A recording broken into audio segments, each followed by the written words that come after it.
Hi everyone, welcome to Prudent Classes. Hope all of you are doing good. So guys, इस video में हम discuss करेंगे हमारे subject MCO 1 जो कि है ऑर्गेनाइजेशन थ्योरी एंड बिहेवियर के यूनिट 1 का पार्ट सेकंड।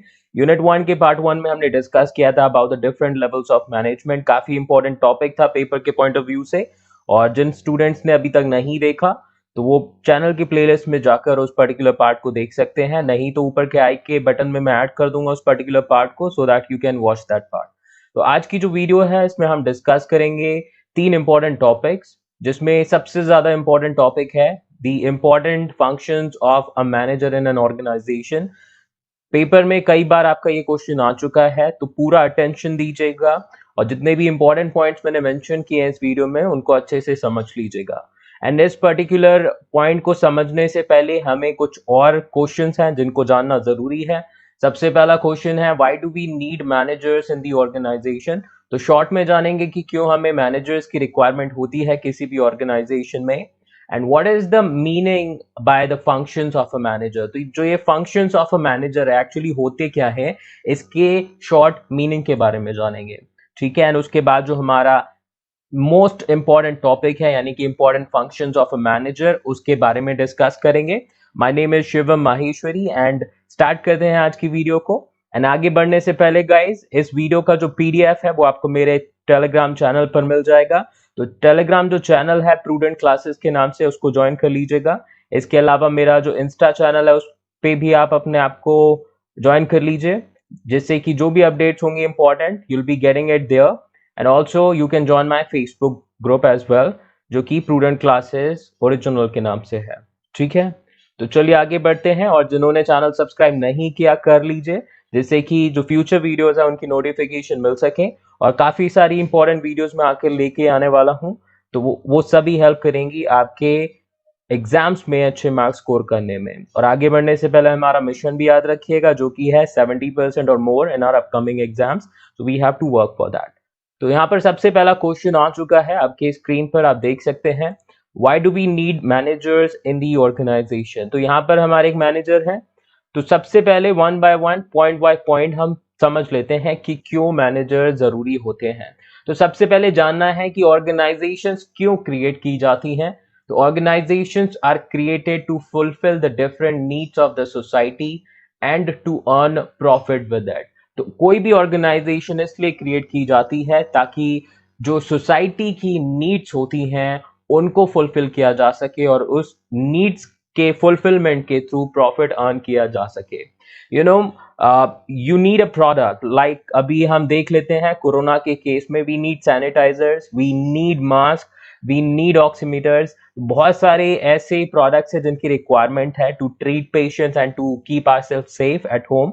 तो ये क्या है, ये नीड्स हुई सोसाइटी की। अब इनको बनाने के लिए, इन प्रोडक्ट्स को बनाने के लिए हमें ऑर्गेनाइजेशंस की यानी कि कंपनीज की, फैक्ट्रीज की जरूरत होगी। तो ये चीजें आपको समझनी है कि जो भी सोसाइटी को प्रोडक्ट या सर्विस की रिक्वायरमेंट होती है, ऑर्गेनाइजेशंस उसको क्रिएट करती हैं और उनकी जो नीड्स है उनको फुलफिल करती हैं, और उनका जो पर्पस होता है वो होता है प्रॉफिट को अर्न करना। Now, for efficient and effective functioning of the organizations, we need to establish sound principles of management। तो principles of management आपने पढ़ रखे होंगे बहुत सारे, आपने 12th क्लास में इनके बारे में पढ़ रखा होगा, पेयोल प्रिंसिपल ऑफ मैनेजमेंट। तो ये चीजें आपको ध्यान रखनी है कि अगर किसी भी ऑर्गेनाइजेशन को इफेक्टिवली और एफिशिएंटली रन करना है आपको, तो आपको साउंड प्रिंसिपल यानी कि strong principles of management establish करने पड़ेंगे। और अगर आपको sound principles of management establish करने हैं तो उसके लिए you need a manager with the required skills, motivation and never ending zeal for achieving new heights। तो ये जितने भी आपके प्रिंसिपल्स ऑफ मैनेजमेंट है उनको एस्टैब्लिश करने के लिए, इंप्लीमेंट कराने के लिए आपको मैनेजर्स की रिक्वायरमेंट होती है, जिनमें आपका रिक्वायर्ड स्किल होना चाहिए, एक बहुत ही एक्सट्रीम लेवल का मोटिवेशन होना चाहिए और नेवर एंडिंग जील होनी चाहिए, जिससे कि वो आपकी ऑर्गेनाइजेशन में सक्सेस को इंश्योर कर सके। तो एक मैनेजर का काम है जितनी भी आपकी एक्टिविटीज होती हैं इंपॉर्टेंट, जो कि इंश्योर करेंगी survival and the success of the organization, उनको इंश्योर करना, उनको मैनेज करना, that is the actual work of a manager in the organization. तो आई एम श्योर कि ये पॉइंट आपको क्लियर होगा। वीडियो अच्छी लगी तो ज्यादा से ज्यादा शेयर कर दीजिएगा अपने दोस्तों के साथ में जिनको ये वीडियो काफी हेल्प करेगी एग्जाम टाइम में आपका अच्छे मार्क्स लाने में। ठीक है, तो शेयर कर दीजिएगा, शेयरिंग इज केयरिंग। आगे बढ़ते हैं, अब हम अपने दूसरे क्वेश्चन को डिस्कस करेंगे। एंड दूसरा क्वेश्चन है what is meant by functions of a manager. तो जो ये फंक्शंस ऑफ अ मैनेजर जिसके बारे में हम पढ़ेंगे आगे, इसका क्या मतलब होता है, इसको अगर डिफाइन करने को बोला जाए तो how would you define this particular statement, functions of a manager, क्या होता है functions of a manager. So guys, go ahead and define it in one line। अगर आपको पता है write in the comment कि क्या होता है functions of a manager से मीनिंग। तो चलिए आगे हम डिस्कस कर लेते हैं। तो functions of a manager क्या है, एक फ्लो चार्ट के थ्रू फटाफट हम समझ लेते हैं। तो ये होते हैं the assigned task which a manager has to perform according to the authority level and job description of that position. तो कोई भी ऑर्गेनाइजेशन में कोई भी, चाहे वो एम्प्लॉय हो या मैनेजर हो, उसकी पोजीशन पर एक जॉब डिस्क्रिप्शन बनता है, यानी कि उसके पोजीशन के लिए कुछ टास्क डिफाइंड होते हैं जो कि उसको परफॉर्म करने होते हैं और अपने अथॉरिटी लेवल के अकॉर्डिंग परफॉर्म करने होते हैं। तो वैसे ही क्या है, आपका एक मैनेजर है जिसके कुछ असाइंड टास्क होते हैं जो कि उसको अपने authority level and job description के अकॉर्डिंग फुलफिल करने होते हैं ऑर्गेनाइजेशंस में। तो वो जो असाइंड टास्क होते हैं वो कहलाते हैं functions of a manager. So if we have to define the functions of a manager, what does that mean? Functions of a manager means the assigned task which a manager has to perform according to the authority level and job description of his or her position। तो जो भी manager की आपकी position है, अब देखिए manager भी अलग अलग तरह के हो सकते हैं। he can be a finance manager, he can be a production manager, he can be a human resource manager। तो जो भी उनकी पोजीशन है उसके अकॉर्डिंग, जो भी उनका जॉब डिस्क्रिप्शन है और अथॉरिटी लेवल है, उसके अकॉर्डिंग जो असाइन टास्क हैं उसको परफॉर्म करना कहलाता है फंक्शंस ऑफ अ मैनेजर। वो सारे जितने भी असाइन टास्क होंगे वो फंक्शंस कहलाएंगे उस मैनेजर के।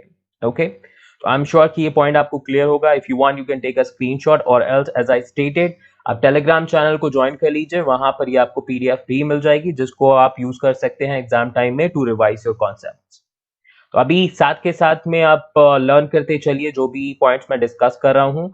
That is something, make a habit of it. अपना ब्रेन इतना स्ट्रांग कर लीजिए कि बार बार आपको स्टडी करना ना पड़े और एक बार में आप वीडियो देखकर अपने जितने भी इंपॉर्टेंट पॉइंट्स हैं उनको समझ सके। बाकी जो इंपॉर्टेंट टॉपिक्स हैं वो मैंने अपने चैनल की प्लेलिस्ट में ऐड कर दिए हैं। इंपॉर्टेंट जो क्वेश्चंस हैं उनकी वीडियोस भी मैं जल्दी लेकर आऊंगा। तो ज्यादा से ज्यादा सपोर्ट कीजिए और ज्यादा से ज्यादा इस वीडियो को शेयर कीजिए आप। नाउ चलिए, अब सबसे इंपॉर्टेंट हमारा जो पॉइंट है, और जैसा मैंने आपको स्टार्टिंग में बोला, पेपर के पॉइंट ऑफ व्यू से काफी इंपॉर्टेंट है बिकॉज कई बार ये क्वेश्चन एग्जाम में आ चुका है। तो आपको यहां पर समझ में है जो इंपॉर्टेंट फंक्शंस एक मैनेजर परफॉर्म करता है ऑर्गेनाइजेशन में। तो देयर आर 7 इंपॉर्टेंट और main functions that are performed by the managers in any organization. कोई भी ऑर्गेनाइजेशन हो उसमें ये 7 इंपॉर्टेंट फंक्शंस हैं जो कि एक मैनेजर को परफॉर्म करने होते हैं। अब कौन कौन से इंपॉर्टेंट फंक्शंस हैं, let's discuss one by one. तो सबसे पहला जो फंक्शन है that is called planning. Second important और the main function of the managers in the organisation is organising. तो ये आपने पढ़ भी रखे होंगे। 5 आपके फंक्शंस होते हैं या आपके टास्क होते हैं ऑर्गेनाइजेशन के। प्लानिंग, उसके बाद आपके आता है ऑर्गेनाइजिंग, फिर आपने पढ़ा होगा स्टाफिंग, डायरेक्टिंग, कंट्रोलिंग। तो ये 5 फंक्शंस तो आपके सेम मैनेजर को परफॉर्म करने होते हैं जो कि ऑर्गेनाइजेशन के फंक्शंस होते हैं। अब उसके अलावा 2 आपके डिफरेंट फंक्शंस होते हैं जो कि और मैनेजर को परफॉर्म करने होते हैं, जैसे कि आपका एक और इंपॉर्टेंट फंक्शन आता है कम्युनिकेटिंग, और उसके बाद आता है डिसीजन मेकिंग, और लास्ट में हमारा है कंट्रोलिंग। तो these are the 7 main functions that are performed by the managers in the organization. सबसे पहला है प्लानिंग, दूसरा है ऑर्गेनाइजिंग, तीसरा है स्टाफिंग, चौथा है directing, next one we have communicating, उसके बाद है हमारा decision making, and the last one is the controlling. So just remember the 7 important functions and आगे जाके हम स्लाइड्स में वन बाय वन इनको डिस्कस करने वाले हैं। बहुत ही शॉर्ट में I have included all those points ताकि आपको याद रखने में कोई दिक्कत ना हो। ठीक है, तो चलिए आगे बढ़ते हैं। अब सबसे पहला जो हमारा फंक्शन है, फंक्शन नंबर 1, जो कि है प्लानिंग, जो कि एक मैनेजर को परफॉर्म करना होता है in the organization. Now, planning is the process by which a manager anticipates the future and finds out the alternative courses of action available to him. तो प्लानिंग क्या होती है? बहुत ही सिंपल है. आप भी कहीं मान लीजिए गोवा के ट्रिप पे जाना चाहते हैं, तो उससे पहले आप सारी प्लानिंग करते हैं कि कहाँ कहाँ घूमेंगे, किस तरीके से आप गोवा जाएंगे, किस स्टेट को जाएंगे, किसके साथ जाएंगे. तो वैसे ही एक ऑर्गेनाइजेशन में मैनेजर को प्लानिंग करनी होती है, जिससे कि वो अपनी ऑर्गेनाइजेशन की सक्सेस और लॉन्ग टर्म सर्वाइवल को इंश्योर कर सके. तो प्लानिंग क्या है? एक ऐसी process, a process through which a manager anticipates the future, यानी कि एक ऐसी प्रोसेस जिसके थ्रू वो फ्यूचर को एस्टिमेट करता है, एंटिसिपेट करता है, और अगर जितनी भी प्रॉब्लम्स उसको दिखती हैं एंटिसिपेट करते टाइम, उनसे डील करने के लिए ऑल्टरनेटिव कोर्सेस ऑफ एक्शंस को फाइंड आउट करता है. और उन ऑल्टरनेटिव कोर्सेस ऑफ एक्शंस में से एक बेस्ट कोर्स ऑफ एक्शन को चूज किया जाता है, जो कि हमारे डिसीजन मेकिंग फंक्शन का पार्ट होगी. तो अभी हम उसको यहाँ पर स्टॉप कर देते हैं. तो प्लानिंग फंक्शन में हमारी एक ऐसी प्रोसेस फॉलो की जाती है मैनेजर के थ्रू, जिसके थ्रू वो क्या करता है? फ्यूचर को एंटिसिपेट करता है और ऑल्टरनेटिव कोर्सेस ऑफ एक्शंस को फाइंड आउट करता है. अब सारे जो भी कोर्सेस ऑफ एक्शंस हो सकते हैं उनको फाइंड आउट करेगा. उसके बाद डिसीजन मेकिंग में हम फाइनल ऑल्टरनेटिव चूज करेंगे जो हमारे लिए बेस्ट होगा course of action. Now, the second point says this function includes all those activities which lead to the identification of the ends and the determination of appropriate means to achieve the defined ends. बहुत ही important line है, समझ लीजिए. Pay attention to this line. तो हमारा जो planning function होता है, जो कि एक मैनेजर के थ्रू परफॉर्म किया जाता है, इसमें वो सभी एक्टिविटीज इंक्लूडेड होती हैं जिसके थ्रू आपके जो गोल्स हैं, ऑर्गेनाइजेशन के जो ऑब्जेक्टिव्स हैं, उनको आइडेंटिफाई किया जाता है. और उन ऑब्जेक्टिव्स को या एंड्स को जो डिफाइन किए गए हैं उनको अचीव करने के लिए जो भी आपके अप्रोप्रिएट मींस हैं, जो भी आपके रिसोर्सेस हैं, एक्टिविटीज हैं, टास्क है जो भी आपको परफॉर्म करने हैं, उसको डिटरमाइन किया जाता है. तो ये सारे काम आपके प्लानिंग फंक्शन में किए जाते हैं through the manager in the organization. तो फटाफट इस फ्लो चार्ट को एक बार देख लीजिए. प्लानिंग की अगर हम बात करें तो प्लानिंग में क्या होता है? We are anticipating the future and finding the alternative courses of action. Okay, तो प्लानिंग जो फंक्शन है इसमें एक मैनेजर क्या करेगा? फ्यूचर को एंटिसिपेट करेगा and alternative courses of action को फाइंड आउट करेगा. तो नाउ बात करेंगे थर्ड पॉइंट की, जो कि फंक्शन नंबर 1 की है. Planning includes creating vision, mission, goal setting and setting objectives. तो 4 इंपॉर्टेंट चीजें हैं जो कि प्लानिंग में इंक्लूडेड होती हैं. सबसे पहली है विजन, दूसरी है मिशन, तीसरी है गोल सेटिंग या फिर आप सिंपल कह सकते हो गोल्स, और चौथी चीज है आपके ऑब्जेक्टिव्स. ठीक है, vision, mission, goals and objective. अब यहां पर एक क्वेश्चन आता है मेरा कि इन चारों के बीच में डिफरेंस क्या होता है? What is the difference between vision, mission, goals and objectives? आपको अगर पता है तो प्लीज कमेंट के थ्रू बताइए कि क्या होता है विजन, क्या होता है मिशन, क्या होते हैं गोल्स, क्या होते हैं ऑब्जेक्टिव. नहीं पता तो कोई बात नहीं, आगे नेक्स्ट स्लाइड में I have included the answer. Short में उनको भी हम डिस्कस कर लेते हैं. तो चलिए गाइज, बात करते हैं वन बाय वन. तो सबसे पहले स्टार्ट करेंगे विजन के बारे में. तो विजन क्या होती है? Vision refers to creating and articulating a realistic, credible, attractive position of the future of an organization or organizational unit. तो विजन बेसिकली क्या है? एक ऐसी पोजीशन या इमेज क्रिएट करना ऑर्गेनाइजेशन की, जो कि ऑर्गेनाइजेशन या ऑर्गेनाइजेशनल यूनिट फ्यूचर में अचीव करना चाहती है. ठीक है, तो यहां पर हम क्या कर रहे हैं? सोच रहे हैं अपनी उस फ्यूचर पोजीशन के बारे में. तो उस फ्यूचर पोजीशन को हम पेपर्स पर या फिर अपने माइंड में क्रिएट करेंगे और उसकी एक realistic, credible and attractive position भी हम क्या करेंगे? अपने जितने भी ऑर्गेनाइजेशन के मेंबर्स हैं उनको आर्टिकुलेट करेंगे, उनको बताएंगे. तो क्लियर तरीके से आपके गोल्स, यानी कि आपका फ्यूचर पोजीशन को क्रिएट करना और आर्टिकुलेट करना विजन कहलाता है. ठीक है, तो ये बहुत ही इंपॉर्टेंट पॉइंट है. विजन में आप क्या करते हो? क्रिएट करते हो और आर्टिकुलेट करते हो आपकी फ्यूचर पोजीशन ऑर्गेनाइजेशन की या फिर जो भी ऑर्गेनाइजेशनल यूनिट है उसकी. मिशन की बात करें तो mission refers to the broad purpose that the society expects the organization to serve. Mission statements are broad and value driven. तो मिशन में अगर हम बात करें तो एक ऑर्गेनाइजेशन अगेन प्रॉफिट अर्न करने से पहले they have to satisfy the needs of the society. तो अब सोसाइटी की नीड सेटिस्फाई करना इजी नहीं है। सोसाइटी में अलग अलग लोग होंगे, अलग अलग उनकी एक्सपेक्टेशंस होंगी। तो इस पर्टिकुलर जो एक्सपेक्टेशन को जो कि सोसाइटी एक ऑर्गेनाइजेशन से रखेगी उसको किस तरीके से मीट करना और किस एक्सपेक्टेशन को मीट करना, वो मिशन का पार्ट होता है। तो मिशन जो हमारा स्टेटमेंट है वो काफी ब्रॉड होता है और वैल्यू ड्रिवन होता है। जैसे कि कुछ कंपनीज होती हैं, एक कंपनी है जिसका गोल है कि सब हर एक जैसे टाटा नैनो की अगर हम बात करें तो टाटा नैनो बनाने से पहले टाटा का ड्रीम क्या था बेसिकली। तो he wanted to make sure कि हर एक इंडियन अपना एक कार परचेज कर सके और कम पैसे लगा के। तो ये ड्रीम था, ये मिशन था उनका एक्चुअली, जिसकी वजह से टाटा नैनो लॉन्च की गई। तो ऐसे ही बहुत सारी कंपनीज है जो कि मिशन बनाती हैं। मिशन हमेशा सोसाइटी की एक्सपेक्टेशन से रिलेटेड होंगे। नाउ गोल्स की बात करेंगे तो goals refers to a future state और condition which contributes to the fulfilment of the mission of the organisation when they are realised.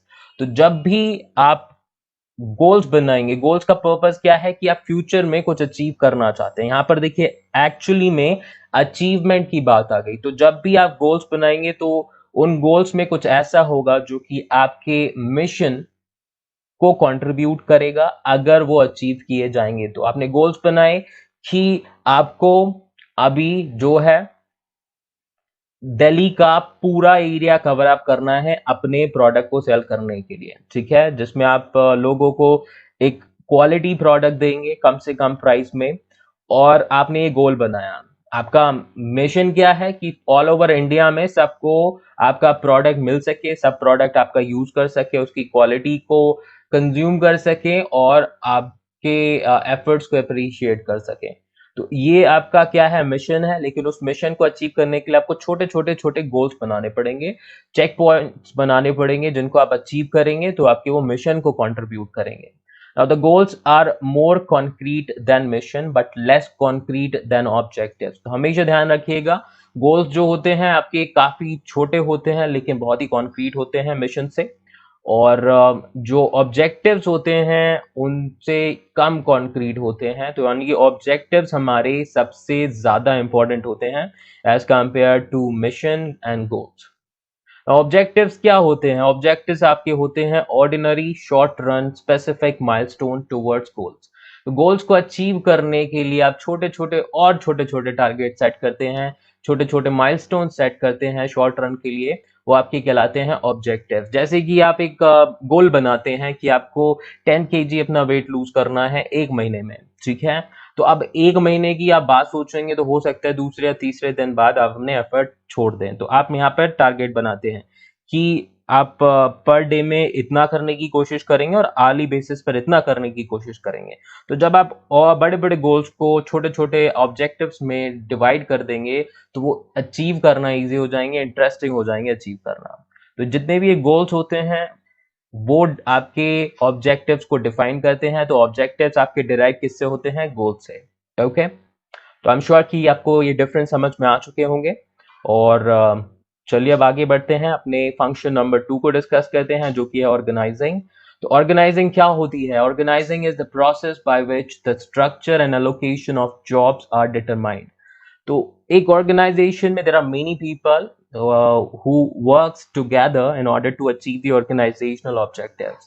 तो एक ऑर्गेनाइजेशन में बहुत सारे लोग मिलकर काम करेंगे, ऑर्गेनाइजेशन के ऑब्जेक्टिव को अचीव करेंगे। अब सभी लोग अपना काम प्रॉपर तरीके से करें, उसके लिए एक ऑर्गेनाइजेशन स्ट्रक्चर क्रिएट करना बहुत जरूरी है और जॉब का जो एलोकेशन है वो भी ठीक से करना बहुत जरूरी है। तो ऑर्गेनाइजिंग प्रोसेस में यही किया जाता है कि सारी चीजों को सही तरीके से ऑर्गेनाइज किया जाता है ताकि जो गोल्स हैं उनको अचीव किया जा सके।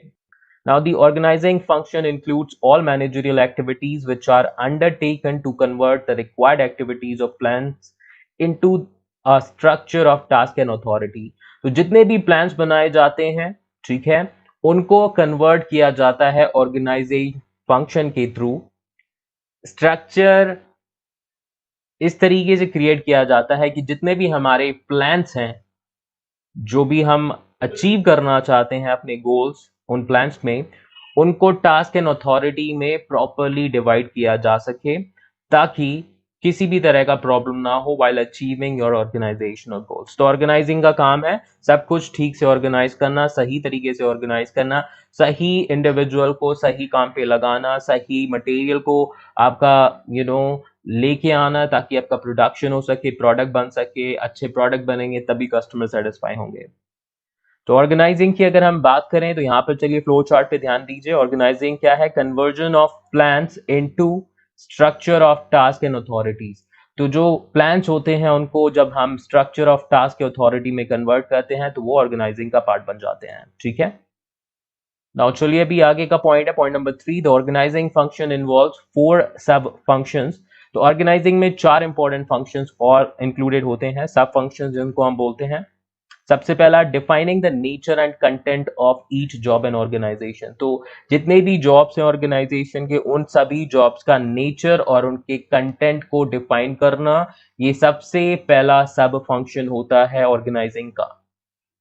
दूसरा, determining the basis for grouping the jobs together. तो अभी हमने क्या करा, जितने भी जॉब्स थे उनके नेचर और कंटेंट को डिफाइन करा। अब सेकंड हमारा जो सब फंक्शन होगा ऑर्गेनाइजिंग में वो होगा जितने भी सिमिलर नेचर के जॉब्स होंगे उनको क्लब करना, उनको ग्रुप करना एक पर्टिकुलर कैटेगरी में। ठीक है, तो सेकंड सब function is determining the basis for grouping the jobs together. Now, the third important sub-function in the organizing function that is performed by the manager is deciding the size of the group. अब जो group है उसका size कितना रखा जाएगा, that is also an important sub-function in the organizing. And the fourth important sub-function that a manager has to perform in organizing is delegating authority to the assigned manager. तो अब group बन गए, group का size decide किया, अब एक manager भी बनाना पड़ेगा, उनको प्रॉपर अथॉरिटी भी डेलीगेट करनी पड़ेगी, ताकि वो ये जो ग्रुप्स हैं, जो ये ईच जॉब परफॉर्म करेंगे एम्प्लॉइज, उनको या सबऑर्डिनेट्स आप बोल सकते हो, उनको प्रॉपरली गाइड कर सकें। ठीक है, तो ये 4 सब फंक्शंस थे। That is something which you have to remember, please pay attention. अब आगे बढ़ते हैं, अपने थर्ड फंक्शन के बारे में डिस्कस करेंगे, which is staffing, a very simple function that is being perform by the manager. तो staffing is the process by which managers select, train, promote and retire subordinates. तो जितने भी एम्प्लॉइज या subordinates होते हैं ऑर्गेनाइजेशन में, उनको रिक्रूट करना, उनको ट्रेन करना, उनको प्रमोट करना और बाद में एक पर्टिकुलर एज लेवल पर या परफॉर्मेंस के बेसिस पर उनको रिटायर करना। तो ये स्टाफिंग प्रोसेस होती है। Now staffing is concerned with all human resource planning activities done by the managers. तो जितनी भी human resource planning की activities होती हैं वो सभी related होती हैं staffing function से, और ये भी एक important function है जो कि managers को perform करना होता है organization में। Okay? तो staffing हमारा क्या है? Concerned with human resource planning in the organization. Okay? I'm sure आपको ये समझ में आ चुका होगा। Now let's talk about the function number 4, which is directing. So directing is the process by which the actual performance of subordinates is guided towards the common goals. तो हमारे जो standard goals होते हैं, हमारे जो प्री डिटरमाइंड गोल्स होते हैं, जो कि अचीव करना चाहती है ऑर्गेनाइजेशन, डायरेक्टिंग एक ऐसा फंक्शन होता है, एक ऐसी प्रोसेस होती है। अब देखिए, हमने डिसाइड किया कि हम एक गोल अचीव करना चाहते हैं, लेकिन हमेशा ऐसा पॉसिबल नहीं है कि जो आपकी एक्चुअल परफॉर्मेंस है वो सेम आपके डिटरमाइंड गोल्स के इक्वल ही हो सकता है कभी ज्यादा हो या फिर कम हो। तो ये चलता रहेगा, और डायरेक्टिंग का काम यही है कि जो एक्चुअल परफॉर्मेंस है वो आपके जो गोल्स हैं, जो प्री डिटरमाइंड गोल्स हैं, उनको ध्यान में रख के परफॉर्म की जाए। अगर परफॉर्मेंस ज्यादा होती है दैट इज गुड, बट कम नहीं होनी चाहिए आपके गोल से। ठीक है, क्योंकि कम होगी तो आपका कहीं ना कहीं क्या है, लॉस है ऑर्गेनाइजेशन में, एक जो ग्रोथ अचीव करना चाहते वो नहीं होगी, लेकिन ज्यादा होगी तो that is good for you. तो डायरेक्टिंग क्या है? हमारी एक ऐसी प्रोसेस जिसके थ्रू हम अपने सबऑर्डिनेट्स को गाइड करते हैं उनकी एक्चुअल परफॉर्मेंस को टारगेटेड परफॉर्मेंस के इक्वल रखने में या उससे ज्यादा रखने में। Now in this function, the manager supervises and guides his subordinates so that they can achieve the organizational objectives effectively and efficiently. तो जो हमारा डायरेक्टिंग फंक्शन है, इसमें मैनेजर क्या करता है, सुपरवाइज करता है अपने सबऑर्डिनेट्स को, उनको गाइड करता है ताकि वो अपने ऑर्गेनाइजेशनल ऑब्जेक्टिव्स को इफेक्टिवली और एफिशिएंटली अचीव कर सकें। ओके, तो नाउ डायरेक्टिंग की बात करेंगे तो it's basically guiding and supervising the subordinates to achieve the organizational goals. अपने ऑर्गेनाइजेशनल गोल्स को अचीव करने के लिए उनको गाइड करना, सुपरवाइज करना एक मैनेजर का काम होता है ताकि सबऑर्डिनेट्स अच्छे से परफॉर्म कर सकें। नाउ बात करेंगे हमारी फंक्शन नंबर 5 के बारे में, जो कि है communicating. Communicating is also another important function that a manager has to perform in the organization. Now, communication is the process by which ideas are transmitted to others for the purpose of achieving the desired result. तो अपने pre determined objective को या desired result को achieve करने के लिए जो भी आपके प्लान्स हैं, जो भी आपके ऑब्जेक्टिव्स हैं, जो भी आपकी रिक्वायरमेंट्स हैं, उनको अपने सबऑर्डिनेट्स और बाकी जितने भी मेंबर्स होते हैं ऑर्गेनाइजेशंस के साथ उनके साथ में शेयर करना जरूरी होता है। कम्युनिकेशन एक ऐसा मीडियम है जो कि ये आपका पॉसिबल करता है। तो कम्युनिकेशन हमारी एक ऐसी प्रोसेस है जिसके थ्रू आइडियाज ट्रांसमिट होते हैं एक से दूसरे इंडिविजुअल को, और अगर वो प्रॉपरली ट्रांसफर होंगे then it will help to grow the organization, and if it is not, then it will lead to disputes, which is not good for the organizational success. Now, effective communication of goals, objectives, plans, and policies among the subordinates and managers are extremely important for the success and long-term survival of the organization. तो किसी भी organisation की success और long term survival के लिए बहुत ही जरूरी है कि एक ट्रांसपेरेंट कम्युनिकेशन सिस्टम हो between the subordinates and the managers, जिसमें आपके जितने भी इंपॉर्टेंट गोल्स हैं, ऑब्जेक्टिव्स हैं, प्लान्स एंड पॉलिसीज हैं, वो शेयर की जा सके। और इसके अलावा अगर कोई भी कंप्लेंट्स हैं या कोई भी सजेशन है सबऑर्डिनेट्स का, वो मैनेजर तक पहुंचाया जा सके। तो it should be at two way communication that can help the organization to grow and strive in the long run. Now बात करेंगे हमारे सबसे important next function which is decision making. जैसा कि आपको मैंने पहले फंक्शन में बताया था, प्लानिंग में हम ऑल्टरनेटिव कोर्सेज ऑफ एक्शंस को फाइंड आउट करते हैं, अब उनमें से चूज करने का काम है डिसीजन मेकिंग फंक्शन में। And this is one of the most critical function that is performed by a manager in the organization. Now, decision making is the process by which a course of action is carefully chosen from the available alternatives for the purpose of achieving the desired result. तो अपने desired result को achieve करने के लिए जितने भी आपके courses of actions available होते हैं, उनमें से एक particular course of action को या दो particular course of action को choose करना जो कि आपको success achieve करने में help करेंगे. Now, decision making is a very important function of the manager. तो किसी भी मैनेजर का ऑर्गेनाइजेशन में डिसीजन मेकिंग एक बहुत ही इंपॉर्टेंट फंक्शन है। इवन मैनेजर क्या, आप और मेरी लाइफ में भी ये डिसीजन मेकिंग प्रोसेस काफी वर्क करती है। मान लीजिए आपके पास दो ऑप्शन है, आपके पास 1 घंटा है जिसमें आप या तो पढ़ सकते हैं या फिर कोई मूवी देख सकते हैं। तो now you have to decide. आप ये वीडियो देख रहे हैं, आपके पास में भी यहाँ पर ऑप्शन है, या तो ये वीडियो आप देखिए पूरा, और अगर ये पेपर में आता है क्वेश्चन तो आप अच्छे से उसको अटेम्प्ट कर पाएंगे, या मत देखिए इस वीडियो को। लेकिन इससे क्या होगा, तो आपको जो पॉइंट्स है वो समझ में नहीं आएंगे। अब आप वीडियो नहीं देखेंगे तो ऑब्वियस सी बात है नहीं समझ में आएंगे आपको। तो जो भी है, हर एक एक्टिविटी में कहीं ना कहीं डिसीजन मेकिंग प्रोसेस होती है, और ये सबसे क्रिटिकल है क्योंकि एक गलत decision can destroy all the effort that a manager is putting to make the organization successful. Now, efficiency of the manager's decision making decides the long-term survival and profit of the organization. तो किसी भी manager की decision making जितनी अच्छी होगी उतना ही आपका profit और लॉन्ग टर्म ग्रोथ मिलेगी ऑर्गेनाइजेशन को। अगर नहीं होगा डिसीजन मेकिंग इफेक्टिव या efficient, then the opposite will happen. Now the last function, that is function number 7, controlling. तो कंट्रोलिंग हमारा क्या है? Controlling is the process that measures current performance and guides it towards the pre determined goals. तो directing में हमने देखा था हमारे जो प्री डिटरमाइंड गोल्स थे उनको अचीव करने के लिए हमारी जो एक्चुअल परफॉर्मेंस है उसको गाइड किया जाता था। अब मान लीजिए कंट्रोलिंग में क्या होता है, कोई काम था, कोई एक्टिविटी थी जो की जा चुकी है। अब ये चेक करना कि जो एक्टिविटी परफॉर्म हो गई, यानी कि जो एक्चुअल परफॉर्मेंस आपकी डिलीवर की है आपके सबऑर्डिनेट्स ने, क्या वो मैच कर रही है आपके प्री डिटरमाइंड गोल से कि नहीं।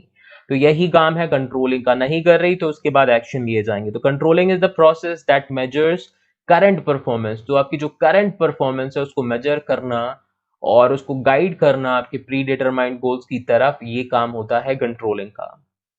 Now, the controlling function includes those activities which managers undertake to assure that actual outcomes are consistent with the planned outcomes.